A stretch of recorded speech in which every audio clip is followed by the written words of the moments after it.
the first month of the first year was March '54. But not until October '54 they actually had the tooling, the machines, to make the bodies and necks. So they had them hand making.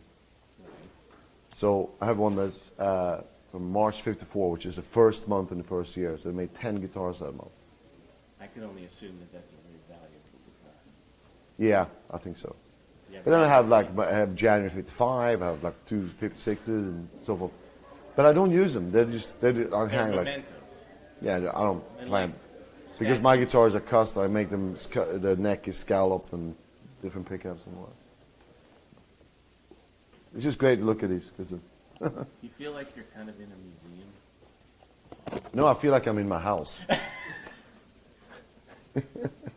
Except they don't hang on the wall. Some of them do, but they just lie on the ground. I have my pool room, my pool table room. I have guitars hanging on the wall. You need to be surrounded by guitars.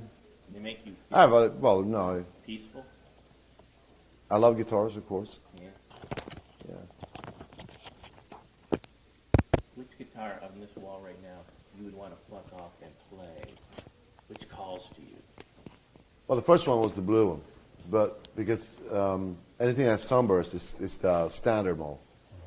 So because I used to always, like, when I was collecting these, I always go for the custom colors because they're much more rare, you know. But these wouldn't be my playing instruments because what I've done is I customized the neck and stuff like that. So these are more like just, as you said, museum pieces. Really. Yeah. Very nice. When you first held the guitar as a child, did you feel an instinctive connection to the instrument, or did you have to work your way into figuring out? I felt an instinct to burn it. Yeah, I did too. But actually, it's the truth. But what happened was once I actually started playing, becoming very, very serious at a very young age, 7 years old I was. I became fanatical. I played like 10 hours a day, every day. And it was pretty strange because no normal kid does that. It happened very quickly. I picked out the notes very quickly. You know, as soon as I started playing, it became very, very. So that. I mean, I had you know, also an older brother and sister who were very good musicians. I would listen to what they were doing. You know. Right, but that became an obsession, right? Yeah, I did. I mean, school wasn't important anymore. Hanging out with friends wasn't important anymore. No. Yeah. You saw your future. No, I didn't. That's the funny thing. I didn't see the future. Okay. I just had this. I had to do it. That's all I knew. Right. I knew that I had to do it. I didn't know what it was going to lead to. I didn't even know where LA was. You know, when I became a little older, I knew that London wasn't far away, and London was a place that would be better than where I was. So it was when I sent a tape to Guitar Player magazine. They you know, invited me to come over here back in '82. But before then, I didn't even know this place existed. You know, it wasn't.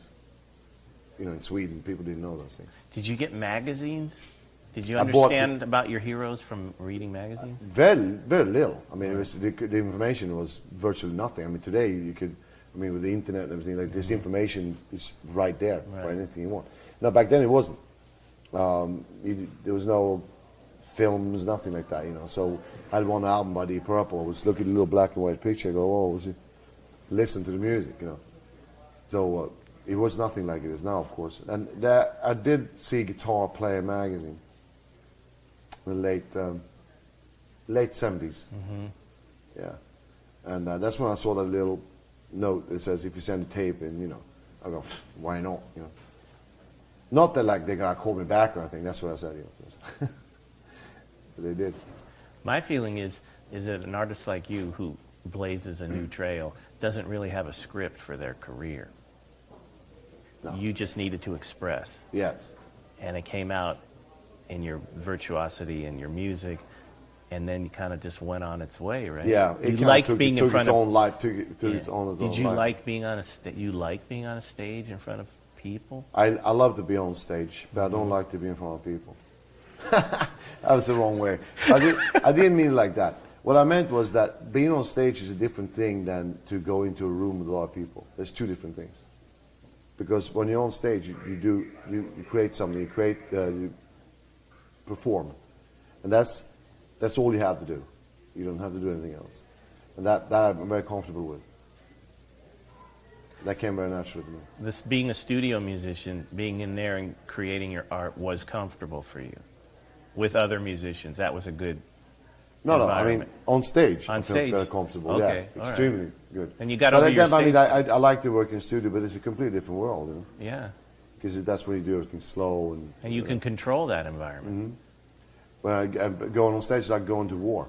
It's like a battle zone. Yeah, there's a You whole know? there's a And I like that. What's the Pete Townsend thing? The destruction with the creation at the same time. You've hurt your instrument that you love so much. Well, I don't know what he's going with it, but I His is theater, I think. yeah, that's what it would be for me as well. It's a show. It's a show. You know, of course. You know, that's yeah. I mean, you know, I wouldn't want to pay a ticket to go see someone stand right there and just play. You know, you got to be a little showman, and I find that very important, and I enjoy doing that. You know, play with your teeth, play with your butt, kick the guitar around, throw it up in the air. You know, it's cool. I liked watching the DVD where you're in front of the Japanese Philharmonic Right. Orchestra because you look very noble and like you're not going to lose your mind in that environment. Well, I waited until the very last song to actually spin the guitar and throw it away to the tech, because I figured, you know, if I yeah, break but it. that's a rather benign gesture. Well, compared. no, it was because it was a different environment, you know. Yeah. Having been bred on classical music, you felt comfortable with all those musicians? That could intimidate I did some because of the conductor. Because Right. the conductor, I didn't control them very well, you know, extremely well actually. people. Felt like you lost it or you didn't belong Every there? day. No, but in the past it would be a little more rocky. Yeah. You know, because, you know, I've learned how to control that, you know, so that it's like playing tennis, you know. Right. Don't even remember the last point. You know, same thing. Well, if you that- do a bomb note, that's it.